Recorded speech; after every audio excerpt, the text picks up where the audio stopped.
Welcome to the Humanergy Leadership Podcast. My name is David Wheatley. We're here to talk leadership in small, bite-sized and practical chunks. Enjoy.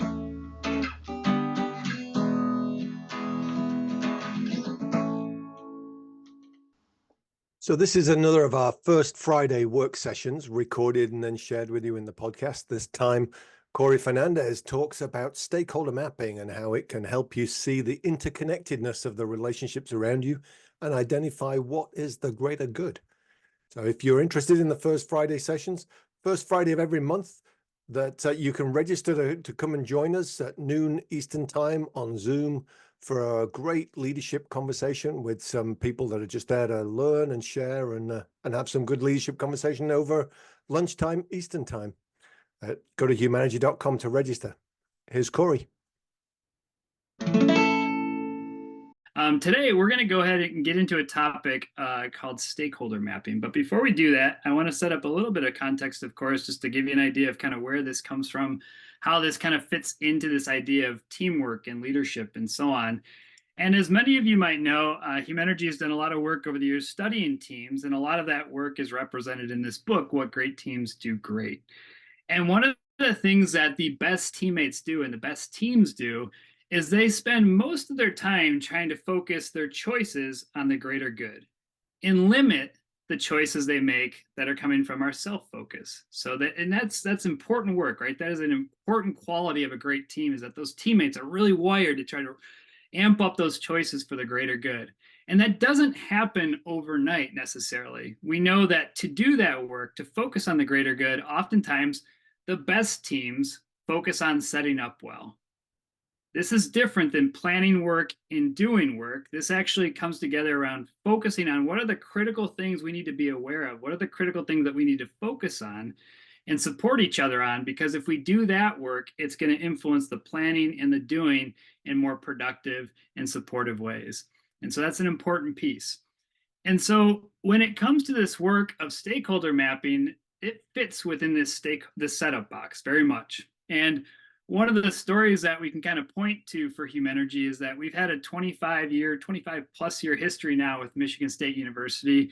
We've supported their executive MBA program. And this is a program that brings over 100 students together every summer. And they start this 20-month journey together. And in that 20-month journey together, they basically have a team environment, meaning those 100 plus students are broken into teams of 4 to 5 to 6 people. And they have to spend 20 months together trying to figure out how to complete all their academic modules. Meanwhile, many of them are having kids. Some of them are moving locations. Some of them are switching jobs. It's a very high pressure environment. And so what we do in their orientation setting is over 2 days, we actually help them put heads down and focus on their setup. And literally, we're having conversations around their setup and how they're doing this work well. And in fact, one of the things that we ask them to do is be really clear around that group, around that team, is what does success look like to each of them?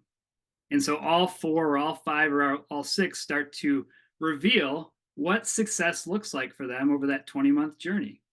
And they start to realize pretty quickly what they hold in common and what might be in conflict of one another. And they have the conversations early and often to figure out how are we going to focus most of our time and energy to support each other on what's common, what we hold together, and try to limit those instances where those competing interests or conflicting interests might get in the way. And that really is kind of the beauty of this stakeholder mapping that we're going to talk about, because what that process I just described is really at the heart of stakeholder mapping. And whether we do that in a team environment where we actually reveal those things to each other real time, or whether we start to do that work independently on a piece of paper, it's a really important process to get our heads around, because it gets ourselves out of our own heads and into the heads of other people that we're dependent on to be successful. And so here on the screen is kind of a visual orientation to what stakeholder mapping can often look like. We can put ourselves in the center, for instance, and kind of start to articulate what results are most important to us. And then we start to form our stakeholders around us and start to think about what does success look like through their eyes, knowing that it probably looks a little different than our version, than our picture. So I'll walk you through a few more things here. whether it's a kind of a visual orientation on the left-hand screen or more linear orientation, that really doesn't matter. But I realize some of y'all have different preferences for how you might list this out or actually practically do this work. You can also use sticky notes, right? So you could think about a team environment. You can use sticky notes to kind of make this come to life and kind of post things on the walls for other people to see, or kind of at your desk and so on. Again, it doesn't really matter the method or the technology used to kind of articulate this, but the important thing is it forces you to do the thinking about what's most important to myself and other people around me. And so here are 6 steps that I'd recommend taking to be able to create this stakeholder map well. And in fact, all 6 of these steps, if you do take your phone and you grab the QR code right now, you'll be taken to a PDF that you can kind of download, that you can print and so on your desktops and take care of it that way. But the first step is to identify yourself or your team in kind of that center box. And then, of course, you'll identify people around you that have a stake in your success, creating kind of new bubbles or new rows for those people or those teams. Then we invite you to step into those stakeholders' shoes, really try to get into their shoes and through their eyes, try to define how they would define whether or not you've been successful. What results really matter to them? And we'd encourage you to try to really get specific around the 2 to 3 results that they need to see from you. And these are the things that are important to them. They're WIFMs, they're what's in it for me's.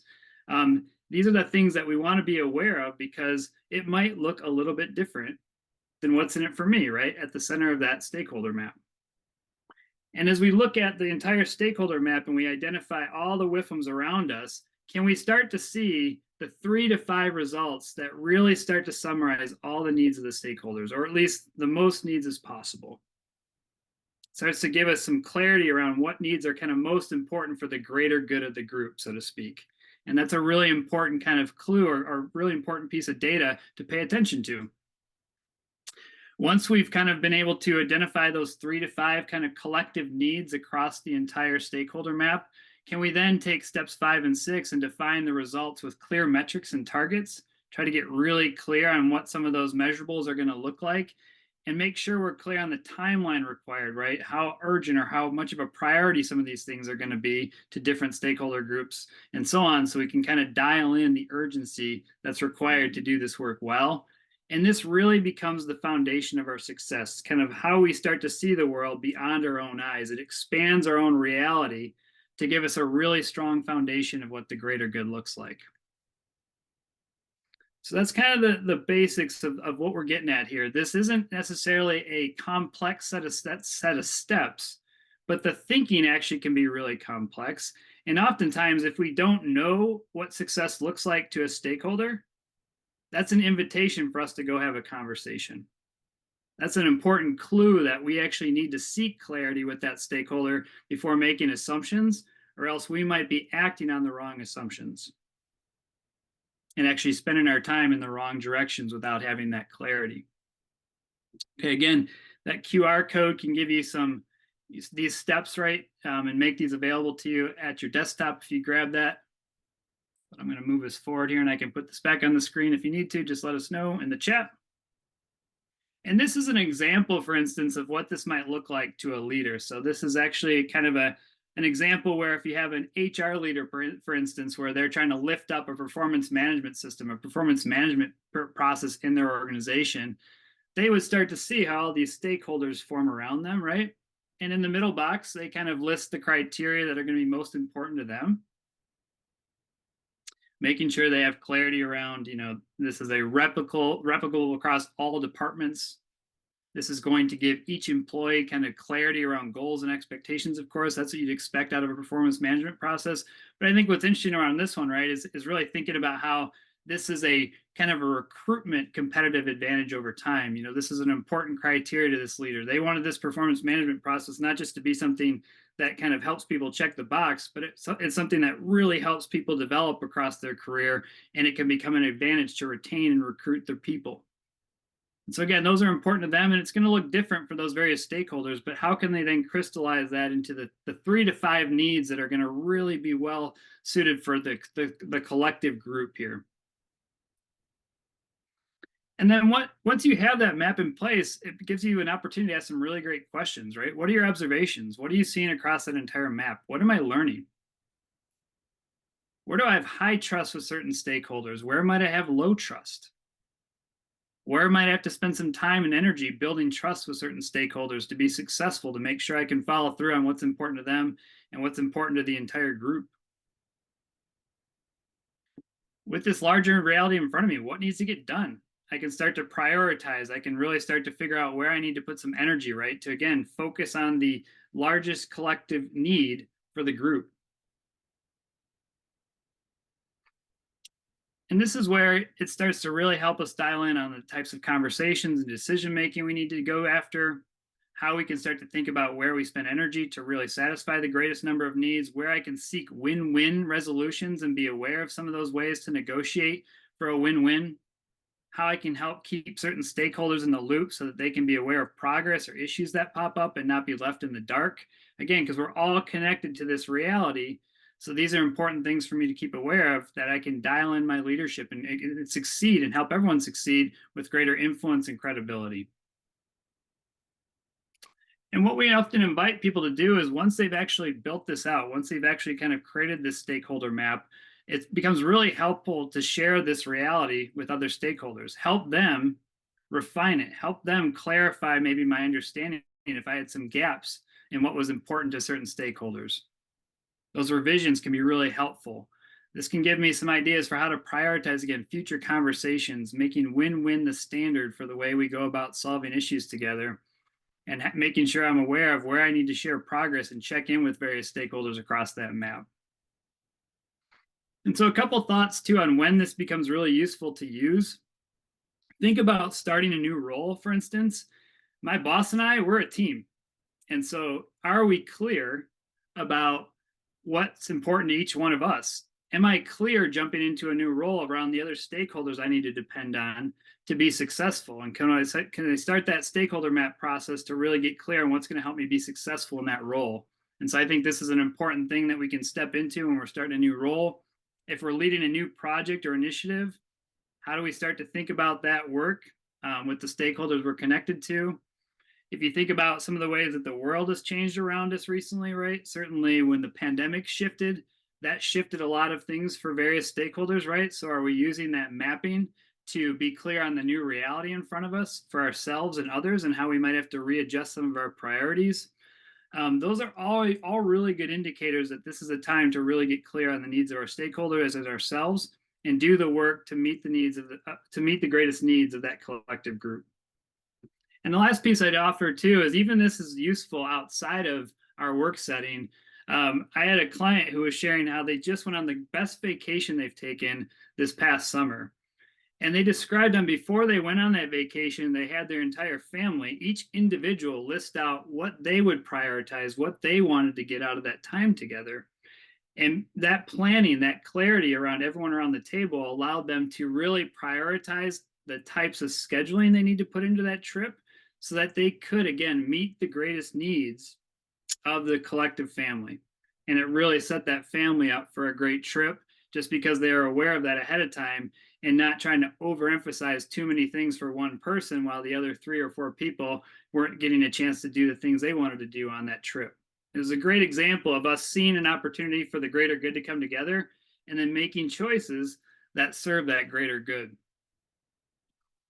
And the last thing I want to mention here, just to share as an example, is this is more of an organizational type of example here, where if you think about the airline industry and how much it's matured over the last 25 years, it's really come a long way. Post 9/11, if you think about kind of the early part of this century, when those events unfolded, what became really important to airlines was get back to the basics. The gate agents, for instance, were really focused on reliability, making sure that that plane was taking off on time. The folks below the wing, so to speak, on the upper right, were really focused, again, on reliability, making sure that plane got off the ground on time. And in some ways, if you think about the cabin experience, a lot of that work was focused on safety. Those are the important metrics for those folks kind of running and operating that airline. And and that was really helpful, right? As we stepped into seats, as we stepped into the cabin experience as customers, we were expecting safety. That was an important part of our experience getting back on those planes. And therefore, those are the metrics that were really important to airlines at the time. As now we've kind of come along the way over the last 25 years, though, customers have expected more than just reliability and safety. We've expected a customer experience, right? We've expected to be catered to a little bit more. And therefore, airlines have had to go after that and try to attract customers through satisfaction and through loyalty and so on. And so these metrics have shifted. If safety and reliability were the only things on airlines' radars, they would be missing a large part of their stakeholder group, and they'd be missing opportunities to really go after that work, go after that business by actually attracting customers with not only safety and reliability, but also cleanliness. We know that sanitation is probably more and more of a priority for customers today, and also making sure that they're getting the experiences that keep them coming back, that keep them rewarded and keep them earning that business. And so these stakeholder maps are really important for organizations to consider as well, for not only the various kind of functions or departments within that group, but also what can we learn about our customers? What can we learn about what's important to them? And how does that then help us measure success a little bit differently and make tougher decisions around what our business needs to be doing to go after that business well? That was the Humanergy Leadership Podcast. My name's David Wheatley. For further information about Humanergy, go to humanergy.com or check out our latest book, What Great Teams Do Great, from all good bookstores. Have a good one. Stay healthy.